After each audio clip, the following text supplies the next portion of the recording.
यानंतर वळूया पुढच्या बातमीकडे। कोल्हापूरमध्ये भाजप कार्यकर्त्यावर गोळीबार झालाय। गोळीबारात सूरज साखरे हा कार्यकर्ता जखमी झालाय। खासगी सावकारी इथून गोळीबार झाल्याची प्राथमिक माहिती आहे। याबाबत अधिक माहिती घेऊया आमचे प्रतिनिधी विशाल पुजारी यांच्याकडून। विशाल, नेमकं काय घडलंय?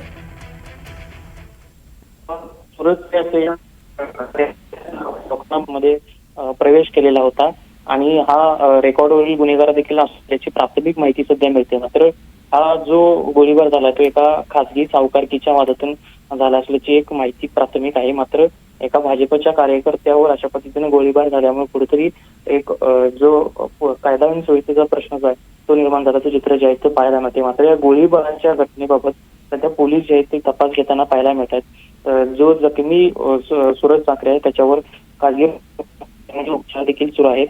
हा नेमका पद्धतीतून झाला याचा तपास देखील पोलीस घेतील। मात्र या प्रकरणामुळे कोल्हापूर शहरामध्ये कुठेतरी खळबळ उडाली। नक्की, धन्यवाद विशाल आपण दिलेल्या या सविस्तर माहितीबद्दल।